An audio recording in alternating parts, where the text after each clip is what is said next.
उस्ताद पकड़ना जरूर था, गुरु कोई। हाँ, तो पहाड़ में तो आप जानते हैं म्यूजिक का कोई वातावरण था नहीं, क्लासिकल म्यूजिक। तो मैंने कहा यहाँ तो कुछ हो नहीं सकता भैया, इसको अब अपनी दिशा बदलो। अच्छा। फिर मैंने जाके पुराने लोकगीतों की पुराने उनकी किताबें पढ़नी शुरू की। वो तारादत्त गैरोलॉजी से लेके ये सारे जितने भी पुराने लेखक थे है ना, उनको टटोलना शुरू किया। देहरादून में थी एक दुकान, यहाँ से ले जाता था मैं किताबें, घंटाघर में, पलटन बाजार में थी भाई साहब। वहाँ साहित्य की एक दुकान। हाँ, कुछ साहित्य और नाम अभी भी उसका, अभी ना अब नहीं है। मैं ढूंढ रहा लेफ्ट हैंड साइड हूँ, ये जो वहाँ उसको जाते हैं ना आपका, काफी नीचे जाके। ना ना ना, वो तो धामा वाला हो गया। हाँ। ये यहीं पे पलटन बाजार में। हाँ, तो पलटन बाजारी में एक दुकान तो है वहाँ साहित्य की अभी पुरानी। मुझे दिखी नहीं, मैंने एक आध बार गया। वहां से मैं किताबें ले जाता था और फिर उनको पढ़ते पढ़ते पढ़ते फिर मुझे लगा यार कि इस किस्म का वो होना चाहिए, है ना। तो तब वो पहला गाना तब 74 में लिखा गया, ये वाला वहाँ सारा बस गया। हाँ, सारा बस गया गाना लिखा गया। और इंटरेस्टिंगली ये जगवाल में गाया गया, एल्बम में नहीं गाया ना। उस समय एल्बम कहाँ था? हाँ, उस समय ये सिस्टम था ना, उस समय तो हम तब। उसके बाद मैंने फिर 76 में मैं आकाशवाणी में। फिर ये हुआ कि मुझे उस समय जब मैं तबला बजाया मैंने, तो तबले में क्या करते थे कि लैंसडाउन में एक संस्था थी झनकार क्लब। हाँ, झनकार क्लब बहुत फेमस। तो वो झनकार क्लब वाले मुझे ले जाते थे अपनी संस्था में प्रोग्राम में तबला बजाने के लिए। मुझे संपूर्ण भाई भी रहा उसमें ना, संपूर्ण था उसमें नचार है ना, संपूर्ण उसमें नचार था। डॉक्टर नैथानी जो लैंसडाउन में है, अच्छा, सारा जीवन जिसने लैंसडाउन कैंट के अस्पताल में काट दिया, वो भी रिटायर हो गया। डॉक्टर नैथानी है ना, डॉक्टर नैथानी हुआ, संपूर्ण हुआ, गाना भी जुड़ा था शायद, कालेश्वर हुआ, हाँ कालेश्वरी हुआ वहाँ पे, और सतीश कालेश्वरी, और ये घन्ना हुए, ये सब जो थे लैंसडाउन में, हाँ ये कलाकार थे वहाँ के। तो ये मुझे तबले के लिए ले जाते थे, और हमारे यहाँ कोई तबला बजाने वाला है नहीं यार, पौड़ी से मैं जाता था इनके क्लब में। और इनका वहाँ लखनऊ में एक कार्यक्रम था इनका, पुराण संस्था के नाम से। तो वहाँ पे मैं भी गया, मुझे ले गए ये लोग। अब ग्रीन रूम में बैठा हुआ था मैं, ये बच्चे मेकअप वगैरह कर रहे थे, तो मैं बाजे में इसी गाने को वो कर रहा था जो मैंने बनाया था, सहरा बस के आपको। हारमोनियम था वहाँ, हारमोनियम सीखने के लिए घर में था तो बजा लेते है ना, वो बजा लेते तो। उसके बाद भाई साहब वहाँ पे आ गए केशव अनुरागी, केशव दास अनुरागी। हाँ, वहाँ वो प्रोग्राम एग्जीक्यूटिव थे आकाशवाणी के बारे में कई जगह। अब आए वो, अब वो बैठ गए, मैं गाना गा रहा था, मैंने देखा भी नहीं। उसके बाद ये बोला, तो मैंने बोली नरेंद्र सिंह और यूँ बदल तबला बजाना है। अरे यार तू गाना गा भाई रेडियो में। मैंने बोली कन के गाना बताओ से ना तेरा आवाज़ ठीक से गाना गा। तब मैंने बोली जी बताओ से करके, बोल तू रेडियो में आओ, ये प्रोग्राम खत्म हो जालू एक बाद सुबह बहुत सुबह रहे तू रेडियो में मैं तो फॉर्म दे। अब उन साहब एक भी गाना और सुननी में माँ बोलता कि मैं सारा बस के आगे बाद एक गाना और बने यार छो धगुला झमरा छण मणा राम झमकौती गुजर गोली से बांध, ये भी तब का। हाँ, ओरिजिनल। अभी वो मतलब आपने गाया बाद में, लिख पहले लिया सब कुछ? लिख पहले लिए थे। ये भी नहीं सोचे कि गाना पब्लिकली नहीं गए वो, लेकिन मैंने बना दिए थे ना। मैं गाता था घर में, गुनगुनाते घर में गाता था। हमारी टोली थी दोस्तों की जिन्होंने उकसाया मुझे, यार ये तो बहुत अच्छा गाना बना दिया तूने वहाँ, है ना, ऑपरेशन के करते करते। तो मैंने कहा यार देखो ठीक ठाक है, कहने हाँ यार बहुत ठीक है, ऐसे करो। तो तब मैं 2-3 गाने मैंने और बनाए, उत्साह बढ़ाया इन्होंने।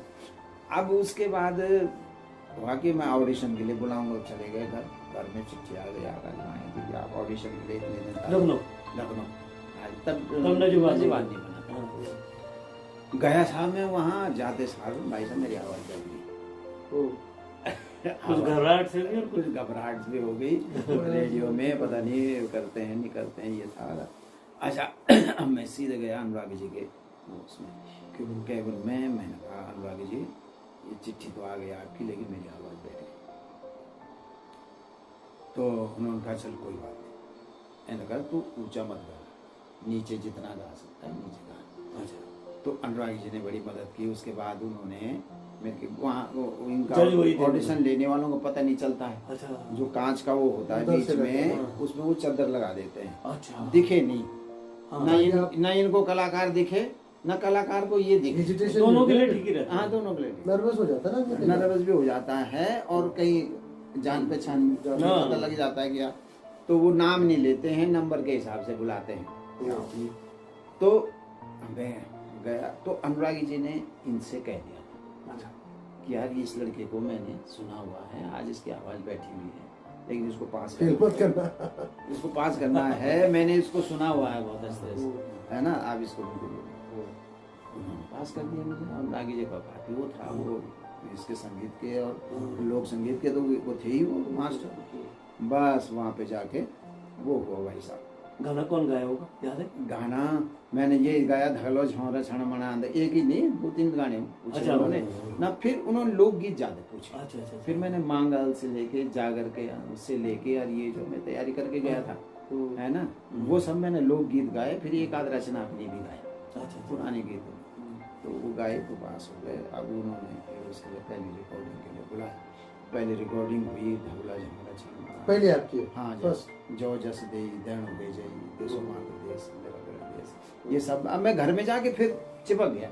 हाँ, लेकिन तब शुरू तब वही ना तब ये, ताजेर बनी। हाँ, तब ये लगा कि अब रेडियो के लिए गाना है।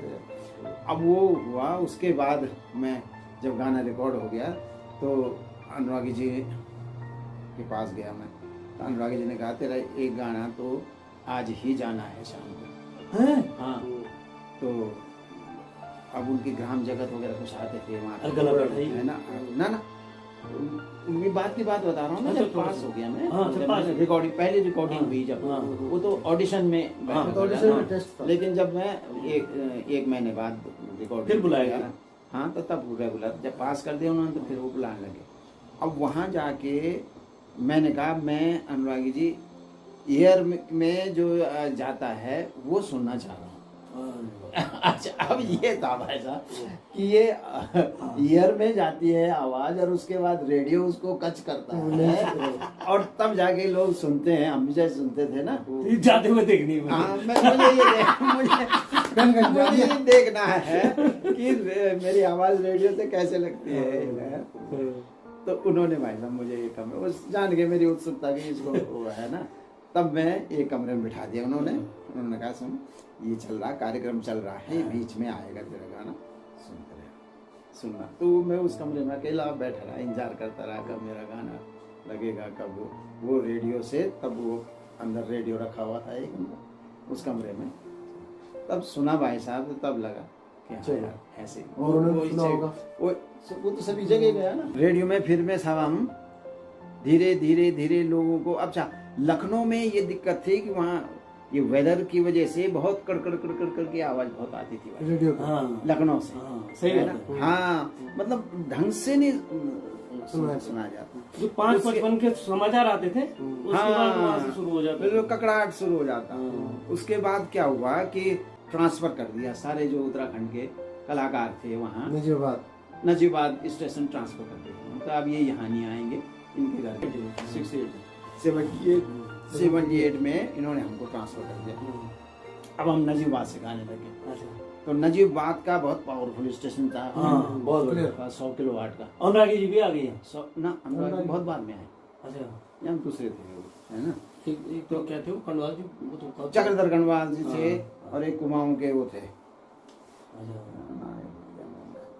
हाँ, तो ये लोग थे वहाँ पे, ये प्रोग्राम बनाते थे। नजीबाबाद आते थे आप स्टेब्लिश हो गए थे तब तक। हाँ, नजीबाबाद में फिर वो ट्रांसफर हो गए ना लखनऊ से। मतलब आप ऐसे गायक तब तक स्थापित हो चुके थे लगभग। हाँ, मतलब लोग रेडियो से लोग जानने लग गए थे कि भाई ये भी कोई कलाकार है, गाता है। और कौन थे उस समय घरवाले के कलाकार जो आते थे लखनऊ? चंद्र सिंह राही दिल्ली से गाता था लगातार, वो भी फिर आने लगे वहाँ नजीबाद, है ना। हालांकि वो हमसे बहुत सीनियर थे। जीत सिंह नेगी जी नहीं, तब तक इन्होंने छोड़ दिया था। ये हमसे बहुत पहले के थे। इनके जब हमारा जन्म हुआ था उससे पहले इनके रेडियो वो ग्रामोफोन रिकॉर्ड बन गई। इनको तवा आ गया था भाई, तवा 48 में ग्रामोफोन रिकॉर्ड 48 49 का वो है वो 49 में वो इनके, हाँ, एक क्या कंपनी है वो, उस कंपनी ने इनके गढ़वाली की तो होली पी रहा।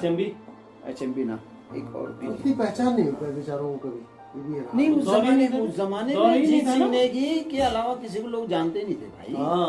ये भी बात है। आप और हम तो बात के हैं ना, सही बात है। लेकिन उस जमाने में जाइए, इनका एक जीत सिंह नेगी का एक बहुत बड़ा संगम होटल था यहाँ देहरादून में। अरे साहब इनके पास इतनी जमीन थी धर्मपुर में।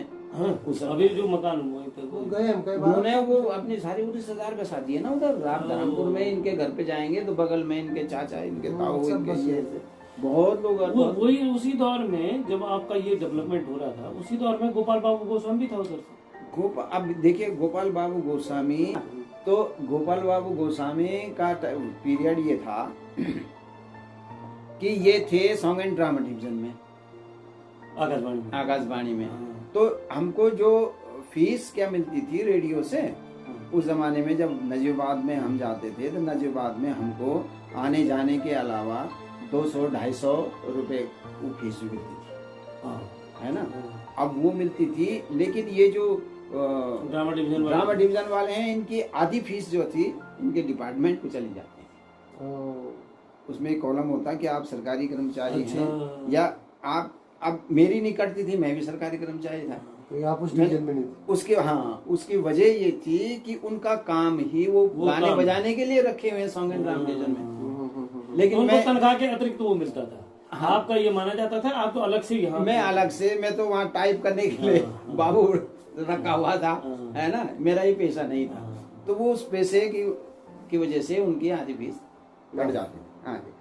तो ऐसा हुआ कि सन 81 में या 80 में ऐसा हुआ कि एक कंपनी, शायद पॉलीडोर कंपनी थी, उसने गोपाल बाबू गोस्वामी हुआ, उत्तरकाशी का एक ड्योंडी हुआ, है ना, वाचस्पति ड्योंडी हुआ, कोटदार का एक वो हुआ, मिश्रा हुआ, है। तो इन तीनों के एक EP बनाया उन्होंने।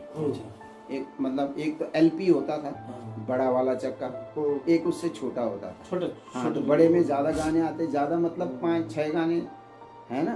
और इसमें जो है ये 4 गाने आते हैं, 2 एक तरफ 2 एक तरफ। तो वो बनाया उन्होंने उनका, गोपाल बाबू का और इसका। अच्छा, अब ये तो चले नहीं, गोपाल हिट हो गया, उसके कहले बजे मुरली बहुत बढ़िया और आवाज का धनी था। हम जब छोटे थे भाई साहब, 75 76 जो हमारी अर्ली यादें हैं, एक तो आपका रेडियो पे बाद में आया जो हमने सुना होगा 70-78 टाइम से कभी, लेकिन गढ़वाल का मौका में नहीं समझ आता था, उसी को गढ़वाली मान देते होता हुआ। वो गाता भी वैसे था ना। उसने क्योंकि सॉन्ग एंड ड्रामा डिवीजन में था तो उसने ठेठ वाला नहीं गाया, उसने भी ये सरलीकरण कर दिया। रंगीलो गढ़ देश मेरो रंगीलो कुमाऊं, पहले उत्तराखंडी गाने का छवि लोग शादियों में म्यूजिक लगता था ना।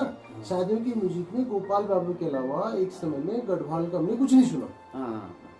आप लोगों की रिकॉर्डिंग तब आई नहीं, हालांकि उससे पहले चंद्र सिंह राय, है ना, चंद्र सिंह राय से पहले अनुराग जी को, अनुराग जी को तो बहुत कम लोगों ने सुना होगा। अनुराग जी ने रेडियो से गाया उन्होंने।